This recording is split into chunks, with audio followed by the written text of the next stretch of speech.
তবলিগীকে হত্যা করে দুনিয়ার থেকে বিদায় দিল, আল্লামা শফি সাহেবকে দুনিয়ার থেকে হত্যা করে বিদায় দিল, মীর হোসেন কাসিমকেও হত্যা করে বিদায় দিল। তোমরা যারা ছোটখাটো বক্তা রয়েছ, টার্গেটে থাকো দুই জায়গার দুই নেতাকে, ইসলামী আন্দোলন বাংলাদেশের আমির নায়েবে আমির রেজাউল করিম ফয়জুল করিম, আর বাংলাদেশ খেলাফত আন্দোলনের আমাদের বাংলার সন্তান মামুনুল হক, এই তিনটে সন্তান আর মিজানুর রহমান আজহারি সাহেবকে, এদেরকে যদি একবার ঢুকানো যায় আয়নাঘর ভয়ঙ্কর। তোমরা যারা নামাজ পড়ো, কোরআন পড়ো, বাইতুল্লাহ লাব্বাইকের তাকবীর দাও, তোমাদেরকে ফের যদি নাস্তিক বেঈমান মওজুদের দলেরা ক্ষমতা আসে, যারা নামাজ পড়ো আযান দাও, তাদের জন্য ভয়ঙ্কর আয়নাঘর রয়েছে। এখন মুসলমান 95% বাংলার জমিনে ভেদাভেদ ভুলে গিয়ে আল্লাহর কোরআন যদি এবার পাস না করাতে পারো, তোমাদের পিঠের চামড়া তো থাকবে না, মামুর বাড়ি দিল্লিতে গিয়েও তোমরা জায়গা পাবা না। প্রস্তুতি নিতে হবে, সিদ্ধান্ত নিতে হবে। প্রত্যেকটা মাদ্রাসা হবে ইউনিভার্সিটি, প্রত্যেকটা মসজিদ হবে বাইতুল্লাহর সাথে যোগাযোগ। কথা কয় না? অতএব তোমরা পাক্কা মুমিন হও। ওরে মুসলমান ইমানদার আল্লাহর গোলাম, অনেক বড় লম্বা ঘটনা। ইউসুফ আলাইহিস সালামকে আল্লাহ তাআলা মিশরের বাদশাহী দিল। তোরা মারতে চেয়েছিলি, পানির কূপে ফেলাইয়া ফয়জুল করিম এক নাওর নির্বাচন করার কারণে দাঁত ভেঙেছে, ঠোঁট কেটেছে। মামুনুল হক কারা নির্যাতিত হয়েছে, আমির হামজা কারা নির্যাতিত হয়েছে, আল্লামা সাঈদ দুনিয়ার থেকে বিদায় নিয়েছে।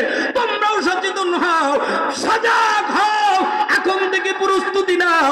ইউসুফকে যদি আল্লাহ মিশরের রাজ সিংহাসনের মালিক বানাতে পারে, ফয়জুল করিম রেজাউল করিম মামুনুল হককে আল্লাহ তাআলা বাংলার প্রেসিডেন্টের পদ আল্লাহ দিতে পারে।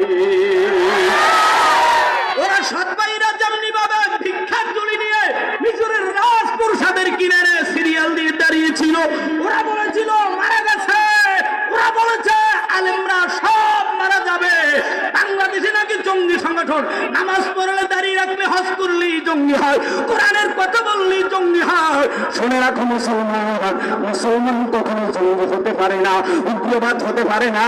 শুনে রাখো মুসলমান, ওরা ইয়াকুব আলাইহিস সালামের আগের ঘরের সন্তানেরা যেমনিভাবে ভিক্ষার ঝুলি নিয়ে ইউসুফ আলাইহিস সালামের রাজ সিংহাসনের কিনারে মিশরের জমিনে ওরা ভিক্ষার ঝুলি নিয়ে হাজির হয়েছিল। বাংলাদেশে যারা মদ করে, জুয়া করে, সেনা করে, টেন্ডারবাজি করেছিল, এই 15-16 বছর নয়, জন্ম হওয়ার পর থেকে যারা তোমরা দুনিয়ার মারামারি, কাটাকাটি, রাহাজানি দেখেছো, ওরাও আলেমদের রাজ সিংহাসনে ভিক্ষার ঝুলি নিয়ে আসবে, সেদিন বেশি দূরে নয়। কথা কও ঠিক কিনা? মুসলমান ভাইরা রে আমার, আল্লাহ পাক রব্বুল আলামিনের পবিত্র কালামে পাকের থেকে একটি আয়াত তেলাওয়াত করেছি। এই আয়াতের ভিতরে একটা ছোট্ট ঘটনা আসবে। সুলাইমান আলাইহিস সালামের ঘটনা বলি আমি সামনের দিকে শেষ করার জন্য যাব। ওয়াকাদার হুজুর সামনে আমাদের মাঝে এসে গেছে। কুলিল্লাহুম্মা মালিকাল মুলকি তুতিল মুলকা মান তাশা ওয়া তুইজ্জু মান তাশা ওয়া তুযিল্লু মান তাশা বিয়াদিকাল খায়র ইন্নাহু আলা কুল্লি শাইইন কাদির। এবার একটু আওয়াজ দিয়ে বলে, ক্ষমতা দেন কে?